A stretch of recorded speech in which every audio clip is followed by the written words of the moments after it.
നമസ്കാരം. എനിക്ക് സിനിമയിലേക്കുള്ള മാർഗം തെളിയിച്ചത് വാസ്തവത്തിൽ ശ്രീ ബഹദൂർക്കയാണ്. വളരെ രസകരമായ ഒരു സംഭവമാണത്. ഞാനും ബഹദൂറായിട്ട് പരിചയപ്പെടുന്നത് 1964 ആണെന്ന് തോന്നുന്നു. 63-64 കാലഘട്ടത്തിൽ അവിടെ വല്ലാത്ത ഭയം എന്ന് പറഞ്ഞ നാടകം കോഴിക്കോട് അവതരിപ്പിക്കുന്ന അവസരത്തിൽ നാടകം കാണാൻ ഞാൻ പോയി. അപ്പം ആ നാടകം അവിടെ അവതരിപ്പിക്കുന്നതിൽ എൻ്റെ പങ്കാളി VN പുരുഷു എന്ന് പറഞ്ഞിട്ടുള്ള അദ്ദേഹത്തിൻ്റെ ഒരു ഫ്രണ്ടാണ്, ഞങ്ങളുടെ കോമൺ ഫ്രണ്ടാണ്. അപ്പം നാടകം കഴിഞ്ഞപ്പം VN പുരുഷു ബഹദൂർക്കെ എനിക്ക് പരിചയപ്പെടുത്തി. ബഹദൂർക്കോട് പറഞ്ഞു, ഇവൻ നടനാണ്, കഥാകൃത്താണ്, നാടകകൃത്താണ്, ഇവന് നാടകത്തിലും സിനിമയിലൊക്കെ അഭിനയിക്കണമെന്ന് ആഗ്രഹമുണ്ട്, നിങ്ങൾ കൂടെ കൊണ്ടുപോകുന്നു. അന്ന് ഞാൻ കോഴിക്കോട് തള്ളി സ്കൂളിൽ ജോലി ചെയ്തുകൊണ്ടിരിക്കുകയാണ്, ഡ്രോയിങ് ടീച്ചറായിട്ട്. അവിടുത്തെ അമേച്ചർ നാടകങ്ങളിൽ KT മുഹമ്മദ്, വാസു പ്രദീപ് എന്നിവരോടൊപ്പം ഞാൻ നാടകങ്ങളിലും പങ്കെടുക്കാറുണ്ട്. അത് കണ്ട് ബഹദൂർ ഉടനെ തന്നെ പറഞ്ഞു, ഇരിങ്ങാലിക്കൂടെ ഞങ്ങളെ പുതിയ നാടകത്തിൻ്റെ റിഹേഴ്സൽ നടക്കുകയാണ്, അങ്ങോട്ട് വന്നോളൂ. എനിക്ക് അത്ഭുതം തോന്നി, പെട്ടെന്ന് അങ്ങനെ പറഞ്ഞപ്പോൾ. ശരി, VN പുരുഷമായിട്ടുള്ള ബന്ധത്തിൻ്റെ പേരിലായിരിക്കും.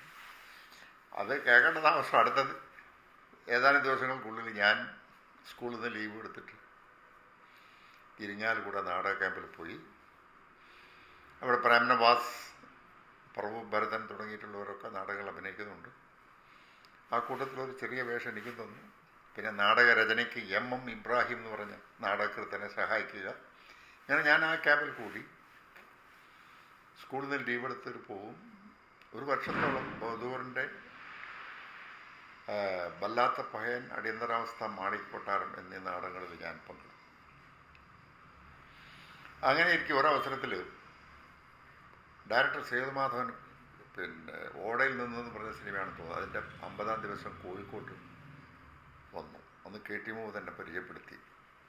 ഇതേപോലെ KT മുഹമ്മദ് സേതുവൻ സാറിനോട് പറഞ്ഞു, ഇവന് സിനിമയിൽ അഭിനയിക്കണം, സഹസംവിധാനം പഠിക്കണം എന്നൊക്കെ പല ആർട്ട് ഡയറക്ഷന് പല ഇൻട്രസ്റ്റും ഉണ്ട്, വല്ലതും ചെയ്യാൻ പറ്റുമെന്ന് ചോദിച്ചപ്പോൾ സേതുവൻ സാർ പറഞ്ഞു, ശരി മദ്രാസിലേക്ക് വരട്ടെ, നമുക്ക് എന്താ പഠിച്ചാൽ ചെയ്യാമെന്ന്. ഇതുപോലെ തന്നെ ഞാൻ അധികം വൈകാതെ മദ്രാസിലേക്ക് പുറപ്പെട്ടു. കോഴിക്കോട്ടെ നാടക കലാവേദികളിൽ KT മുഹമ്മദ് തുടങ്ങിയിട്ടുള്ള സുഹൃത്തുക്കൾ റെയിൽവേ സ്റ്റേഷനിൽ വെച്ച് ഹാരമണി ചെന്ന് മദ്രാസിലേക്ക് അയക്കുകയാണ്. മദ്രാസിലെത്തി സാധാരണ പോലെ എല്ലാവരും മദ്രാസിൽ ചെന്നാൽ കേരളത്തിൽ നിന്ന് പോകുന്നവർ ക്യാമ്പ് ചെയ്യുന്നത് സാമീസ് ലോഡ്ജിലാണ്. അവിടെ സത്യൻ സാറുണ്ട്, പ്രേംനസീറുണ്ട്, നെല്ലിക്കോട് ഭാസ്കറുണ്ട്, ബാബുരാജുണ്ട്, ശങ്കരാടി, എല്ലാ കലാകാരന്മാരുടെയും കേന്ദ്രം അവിടെയാണ്. അപ്പോൾ അവിടെ ചെന്നപ്പോൾ ഞാനവിടെ മദ്രാസിലെത്തിയ ദിവസത്തിൽ 1965 മദ്രാസിലെത്തിയപ്പോൾ അവിടെ റൂമില്ല ഹോട്ടലിൽ. പക്ഷേ ഞാൻ ബാബുരാജിൻ്റെ കൂടെ കൂടി. ബാബുരാജോട് പറഞ്ഞു, അതേമാതിരി സേതുമാധവൻ സാറിൻ്റെ കൂടെ സഹസംവിധാനം പഠിക്കാൻ വന്നതാണ് ഞാൻ. അപ്പം ബാബുരാജ് ഇവിടെ അടുത്ത് തന്നെയാണ് സേതുമാധവൻ സാറിൻ്റെ ഫ്ലാറ്റ്. ഞാൻ കാണിച്ചു തരുന്നത്. രാത്രി തന്നെ പോയി സേതുമാധവൻ സാറിൻ്റെ ഫ്ലാറ്റിൽ പോയി. ബാബുരാജ് കൂടെ വന്നില്ല, കാണിച്ചു തന്നു. അവിടെ ചെന്നപ്പം സേതുമാധവൻ സാർക്ക് KTൻ്റെ എഴുത്ത് കൊടുത്തു. സേതുമാധവൻ സാറിന് ഷോക്ക്, എന്താ പെട്ടെന്ന് ഇത്രയും പെട്ടെന്ന് നിങ്ങൾ ഇവിടെ വന്നോ? ഒന്നും ചെയ്യാൻ പറ്റില്ല, കാരണം ഇപ്പോൾ 2 പടം ഉണ്ട്, ഒന്ന് റൗഡി, ഒന്ന് ദാഹം, അതൊക്കെ ഫിനിഷിങ് സ്റ്റേജിലാണ്. ഇപ്പോൾ ഒന്നും ചെയ്യാൻ പറ്റില്ല, നിങ്ങൾ തിരിച്ചു പോയിക്കോളൂ, നിങ്ങൾ അധ്യാപകനല്ലേ, ജോലിയൊന്നും കളയണ്ട. അപ്പോൾ ഞാൻ പലതും പറഞ്ഞു നോക്കി, അഭിനയിക്കാൻ പലതും കിട്ടിയേ കൊള്ളാം, അല്ലെങ്കിൽ പിന്നെ സ്ക്രിപ്റ്റ് എഴുതാൻ സഹായിക്കാം. അല്ല, അതിനൊക്കെ അവിടെ ആളുകളുണ്ട്, ഒന്നും ചെയ്യാൻ പറ്റില്ല. ഒന്നുമില്ലെങ്കിൽ സെറ്റിൽ നിന്ന് കണ്ടുപഠിക്കാൻ പറ്റുമോ? അതും പറ്റില്ല, നിങ്ങൾ പോയിക്കോളും. ഞാനാകെ എന്ത് ചെയ്യണമെന്നറിയാതെ ശരി, പിറ്റേ ദിവസം തിരിച്ചു പോകാമെന്ന് വിചാരിച്ചു. കാരണം ഇന്നത്തെ മാതിരി ടിക്കറ്റ് റിസർവേഷനൊന്നുമില്ല. ട്രെയിനിൽ ടിക്കറ്റ് അടിച്ചാൽ കയറുക, പോവുക, വരിക, അങ്ങനെയാണ് അങ്ങോട്ടും പോകുന്നത്. അങ്ങനെ നിരാശനായി ഞാൻ ബാബുരാജോട് വിവരമൊക്കെ പറഞ്ഞു. ശരി, പിറ്റേ ദിവസം പോകാമെന്ന് വിചാരിച്ച് ഞാൻ ബാബുരാജിൻ്റെ കൂടെ കൂടി. പിറ്റേത്തെ കാലത്ത് ചായ കുടിക്കാൻ വേണ്ടിയിട്ട് പുറത്തേക്ക് ഇറങ്ങാമെന്ന് വിചാരിച്ചപ്പം സാമീസ് ലോഡ്ജിൻ്റെ റിസപ്ഷനിൽ ബഹദൂർ നിൽക്കും. ബഹദൂർ എന്നെ കണ്ടത്, ഇതെന്തടാ ഇവിടെ? അപ്പം ഞാൻ കഥകളൊക്കെ പറഞ്ഞു. അതപ്പോൾ ഞാൻ ബഹദൂർ ചീത്ത പറഞ്ഞു, വട്ടാണ് നിനക്ക്, മദ്രാസ് സിറ്റിയിൽ വന്നിട്ട് പട്ടിണി എടുക്കേണ്ടി വരും, സ്റ്റുഡിയോ ഒന്നും കാണാൻ പോലും കിട്ടില്ല, അറിയോ? അതുകൊണ്ട് എന്നോടെന്തുകൊണ്ട് പറഞ്ഞാന്ന് ചോദിച്ച് വഴക്കൊക്കെ പറഞ്ഞു, കുറേ വഴക്കൊക്കെ കേട്ടു. അപ്പം ഞാൻ പറഞ്ഞു, ഒന്നും പറയണ്ട, ഞാനിന്ന് വൈകുന്നേരം സ്ഥലം വിടുകയാണ്, ഞാൻ കയറ്റി പോയിട്ട് എഴുത്തുമായിട്ട് വന്നതാണ്. ശരി, ഏതായാലും വന്നില്ലേ, വാ. വന്നിട്ട് മുറികളൊക്കെ കൂട്ടി കൊണ്ടുപോയി. ഞങ്ങൾ കുളി ദേവാലയങ്ങളൊക്കെ കഴിഞ്ഞു, ഭക്ഷണം കഴിഞ്ഞു. അങ്ങനെ ഇരിക്കുമ്പോൾ ഡയറക്ടർ PB ഉണ്ണി ബഹദൂറിൻ്റെ റൂമിലേക്ക് വന്നു. PB ഉണ്ണി എന്ന് പറയുന്നത് അദ്ദേഹത്തിൻ്റെ സിനിമ രാഗിണി എന്ന് പറയുന്ന സിനിമയ്ക്ക് അഭിനയിക്കാൻ വന്നിരിക്കുകയാണ് ബഹദൂർ. അപ്പം അവരെ പിറ്റേ ദിവസം ഷൂട്ടിങ് തുടങ്ങുന്നുണ്ട്. അപ്പോൾ അങ്ങനെ ബഹദൂർക്ക് പറഞ്ഞത്, ഇത് ഈ കക്ഷി വണ്ടി കയറി വന്നിരിക്കുകയാണ് സിനിമയിൽ ചേരാൻ വേണ്ടി, നല്ല കഥയായില്ലേ, ആട്ടെ എന്തെങ്കിലും നമുക്ക് ചെയ്യാൻ പറ്റുമോ? അപ്പം PB ഉണ്ണി എന്നെ ഒന്ന് നോക്കി, ആകെ ഒന്ന് നോക്കി, എത്ര പഠിച്ചിട്ടുണ്ട് എന്തൊക്കെയാണെന്ന് ചോദിച്ചു. ഞാൻ ഉത്തരങ്ങളൊക്കെ പറഞ്ഞു വളരെ ഗൗരവത്തിൽ. ശരി, നാളെ 8 മണിക്ക് റെഡി ആയിരിക്കും, ഞാൻ വരുന്നുണ്ട്. ഷോക്കായിപ്പോയി. അപ്പോൾ ബഹദൂറിൻ്റെ ഷൂട്ടിങ്ങിനാണ്, റെഡി ആയിരിക്കണം പറഞ്ഞു. പിറ്റേന്ന് കാലത്ത് 8 മണിക്ക് PB ഉണ്ണി വരുന്നു, എന്നെയും ബഹദൂറിനെയും കൂട്ടിയിട്ട് പോകുന്നു. അത്ഭുതം. നേരെ പോയി ഫിലിം സെൻറ്റർ സ്റ്റുഡിയോ, പിന്നീടത് വാസു സ്റ്റുഡിയോ ആയി. ഫിലിം സെൻറ്റർ സ്റ്റുഡിയോയിലാണ് PB ഉണ്ണിയുടെ ഷൂട്ടിംഗ്, രാഗിണി എന്ന് പറഞ്ഞ പടത്തിൻ്റെ. അവിടെ ചെന്നപ്പോൾ സ്വീകരിക്കുന്നത് പ്രൊഡക്ഷൻ മാനേജറായിട്ടുള്ള ആൾ ശങ്കരാടിയാണ്, നടൻ ശങ്കരാടി പ്രൊഡക്ഷൻ മാനേജർ. പടത്തിൽ അഭിനയിക്കുന്നത് മധു, KR വിജയ, ബാലാജി എന്ന് പറയുന്നത് ആക്ടർ പ്രൊഡ്യൂസറൊക്കെയാണ് ആ കാലത്ത്. ആറന്മുള പൊന്നമ്മ, വാസന്തി ഇവരൊക്കെ അഭിനയിക്കുകയാണ്. അപ്പം ആ ലോകത്തേക്ക് ആദ്യമായിട്ട് ഫിലിം സെൻറ്റർ സ്റ്റുഡിയോയിലേക്ക് കാലെടുത്ത് വയ്ക്കുന്നത് PB ഉണ്ണിയുടെ സംവിധാനം ചെയ്യുന്ന രാഗിണി എന്ന ചിത്രത്തിൽ ബഹദൂറിനോടൊപ്പം ഞാനിങ്ങനെ അമ്പരം നിൽക്കുകയാണ്. അങ്ങനെ രാഗിണി എന്ന ചിത്രത്തിൽ ആദ്യമായിട്ട്, അപ്പോൾ അവിടെ ഒരുപാട് സംഭവങ്ങളുണ്ട്. കിളയപ്പടിക്കാനുണ്ട് ഡയറക്ടർ. അവിടുത്തെ ഒരു അസിസ്റ്റന്റ് ഡയറക്ടർ പറഞ്ഞു തന്നു, ഞാനതൊക്കെ ചെയ്ത് നോക്കി. ആദ്യമായിട്ട് ക്ലാപ്പടിച്ചത് മധുവിൻ്റെ ഷോട്ടിനാണ്. അപ്പം മധുവിൻ്റെ ഷോട്ടിന് വളരെ ക്ലോസപ്പിനെ പോയിട്ട് ക്ലാപ്പ് അടിച്ചപ്പോൾ ചോക്കിൻ്റെ പൊടി മധുവിൻ്റെ മുഖത്ത് പരന്നു.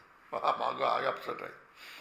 ഞാൻ വിചാരിച്ചു ആകെ കുഴപ്പമായിരുന്നു. പക്ഷെ അദ്ദേഹം ഒരു അധ്യാപകനെ പോലെ കാണിച്ചു തന്നത് ഈ ക്ലാപ്പ് ഇങ്ങനെ ആദ്യമായിട്ട് ചോക്കൊണ്ട് എഴുതിയിട്ടുണ്ടെങ്കിൽ പിന്നെ ഊതിയിട്ട് അതിൻ്റെ പൗഡറൊക്കെ കളയണം. അത് കഴിഞ്ഞ് ഇങ്ങനെ വെക്കിയ ക്ലാപ്പ് ഇങ്ങനെ വെച്ച് നമ്പർ ഇങ്ങനെ കാണണം, മനസ്സിലായി? അതാണ് ആവശ്യം. അങ്ങനെ വെച്ച് കഴിഞ്ഞിട്ട് താത്തി അടിക്കണം, പഠിപ്പിച്ചു തന്നു. അപ്പോൾ ആദ്യമായിട്ട് ക്ലാപ്പ് അടിക്കാൻ പഠിപ്പിച്ചത് ആക്ടർ മധുവാണ്. ഞാനത് എപ്പോഴും അദ്ദേഹത്തിനെ കണ്ടാൽ പറയാറുണ്ട്.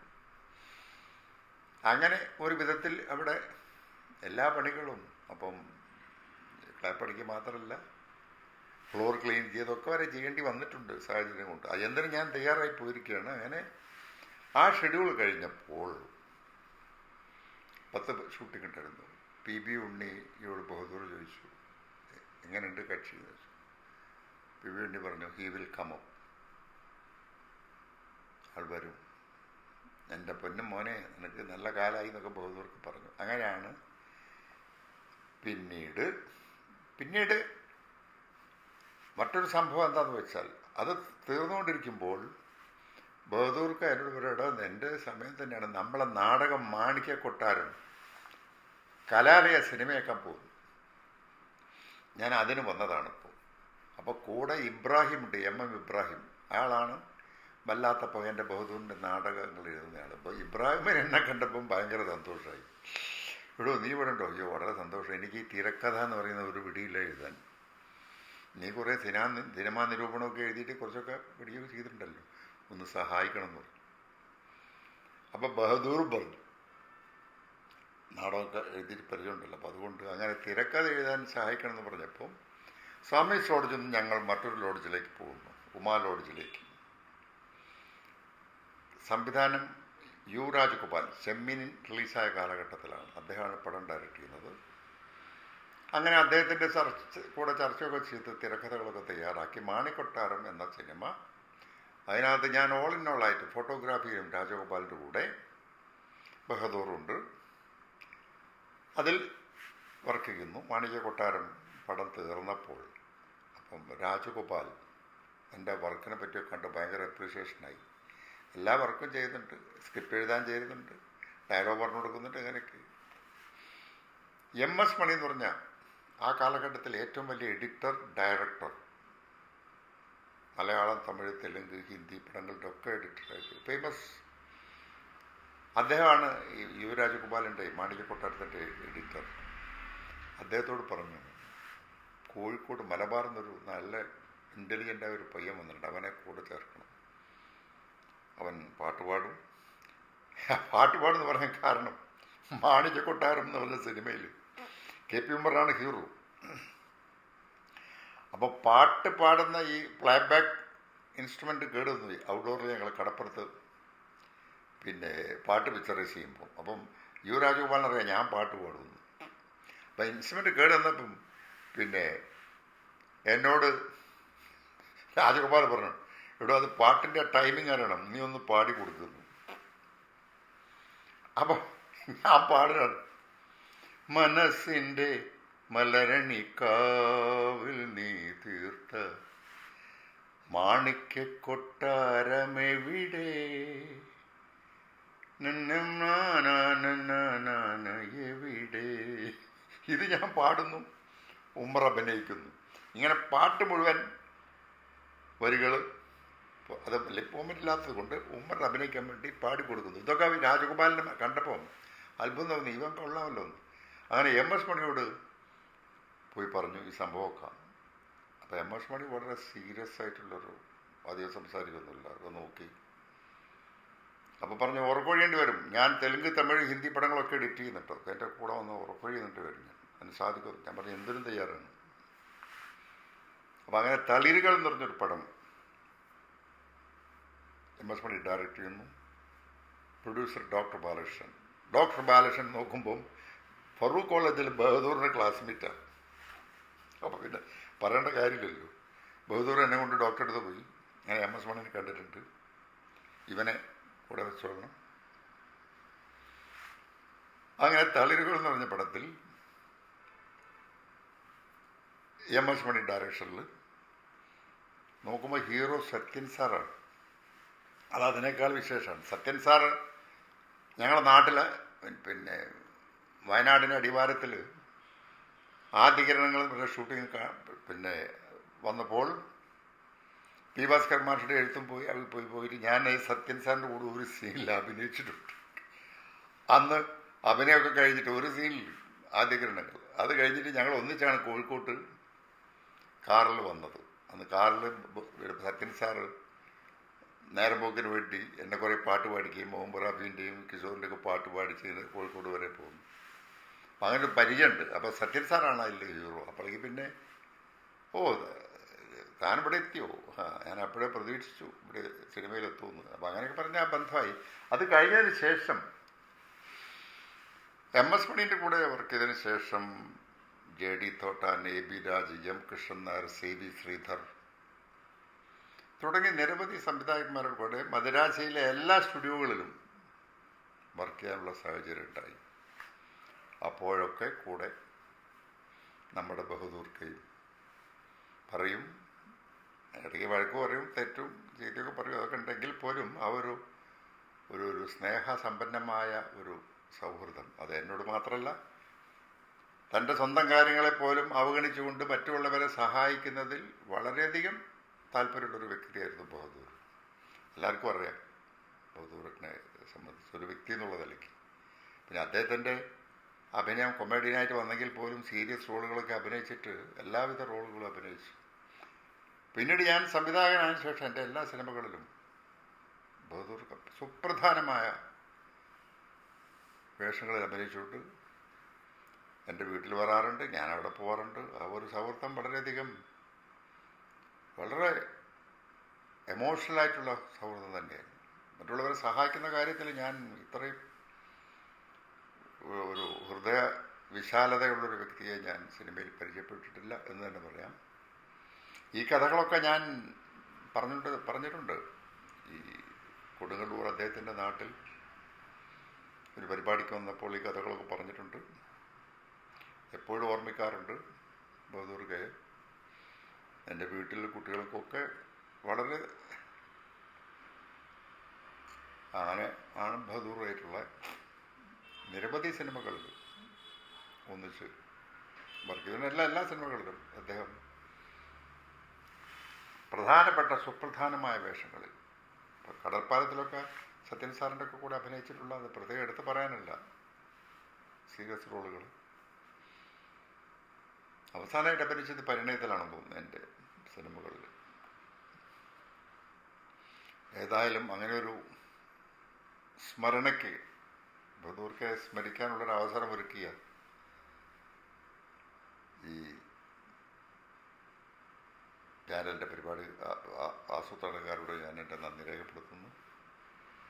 നമസ്കാരം.